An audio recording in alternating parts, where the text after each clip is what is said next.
So I've looked on the internet and I haven't found any solutions to the Ooma Telo speaker getting all garbled and messed up. So I tried to see if I could throw up a video to try to help people, because it seems to be a common problem.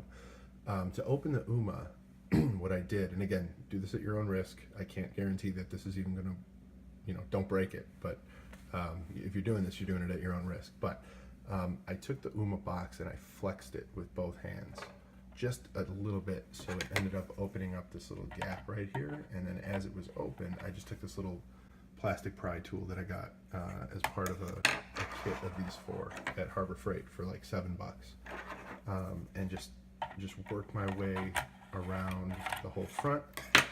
And then if you can see, when you pop it, these little tabs come up. And it exposes everything inside the box, and then just keep kind of working your way around.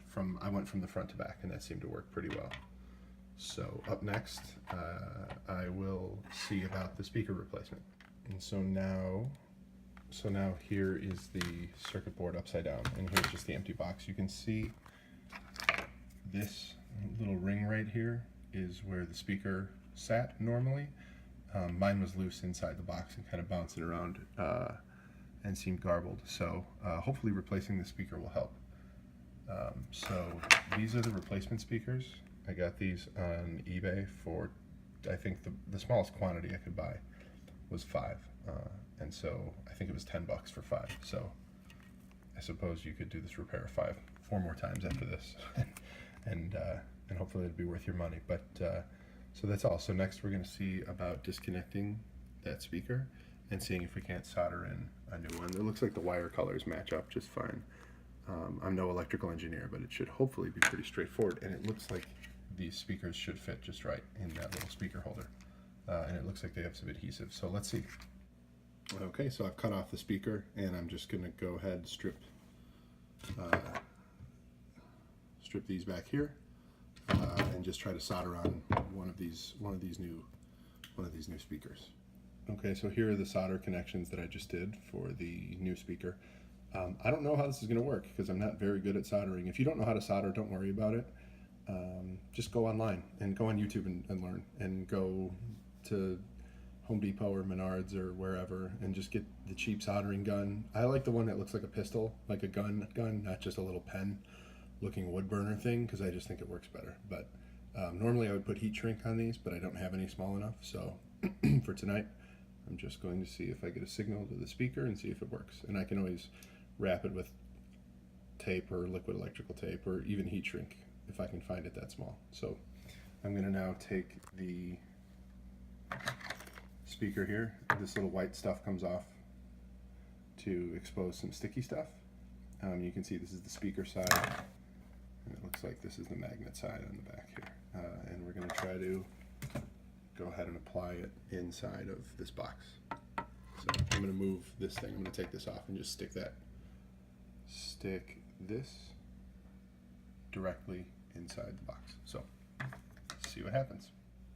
Okay, so I'm starting to put it back together. I soldered everything. Sorry about the bad angle, but I'm going to just try to get in here. You can see I stuck the speaker to the bottom of the case. It has some adhesive that peels off. And I'll try to put the link for that speaker in the description. All I did after I soldered was just wrap some tape. It's kind of a sloppy job, I know, but just wrap some tape around the connections. It's not a big deal, I don't think. I mean, it's not an underground parking structure, right? It's an Ooma. So now I'm just taking the Ooma. I have the 2 circuit boards kind of back where they need to be, up against the bottom, up against the back side of the top, and I'm going to just put it back together by snapping it all together. So the bottom board is back installed. You can see that it has all these little pegs and holes right here, and then it has these pegs, these black pegs here, that you just have to line up so that it sits right. But when it sits right, I mean, it's in there pretty solidly. So and after this, I'm going to snap the top on and then clean all my greasy fingerprints off of the unit. So I'm just going to try to line up all the little tabs around the edge and then snap it together. Alright, so you can see here, this is kind of how I started. When I flexed it with my thumbs, it opened up just a tiny bit, even less than this. And then this is about how big the gap was after I got that little plastic tool in there. A plastic tool is good to use because you won't mess up the outside of the Ooma box. So hopefully what we should be able to do is just snap it back together. Let's see if it's going to work. Maybe I have to go around the outside first. So yep, there. That just snaps together. And that hopefully should be it. I'm going to clean it up and go plug it in and see if it works. So hopefully it should. Also, if you look at the finish, I know it looks greasy from my hands, but it's mostly from the soldering flux. But about a day or two ago, this Ooma was really, it gets the rubberized coating gets like really sticky and gross, to the point where I was ready to throw the thing out and just get another one. I just took alcohol swabs, like the kind that you use like to disinfect things for shots in hospitals and stuff. And I probably went through 15 of the things and just sat there and just rubbed and rubbed and rubbed until it got back to its factory finish. So it doesn't happen to all Oomas from what I read on the internet. My brother has one of these and it never got sticky or weird.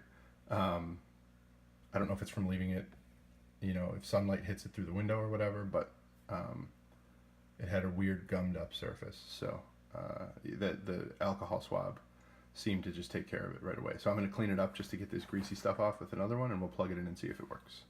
Okay, so I reconnected everything to the telephone, and it seems to be working. So if I go over and hit the volume button to adjust the volume of the unit, it never worked. Or it worked, but it was super garbled and quiet, and you couldn't hear it. So 1, 2, 3, 4.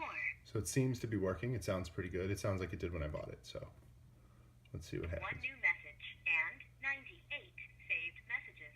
First, new message. So it sounds like I gotta get rid of some old messages, but now that it actually works, I'll pay attention to it. So hopefully this video helps you. I didn't see any others out there on the internet. Sorry about the really bad amateur camera work, but I was trying to do it one-handed with my phone. So I'll try to put a link for the speaker in the comments. If you have questions, go ahead and leave them in the comments and I'll try to get them answered. Okay, thanks guys.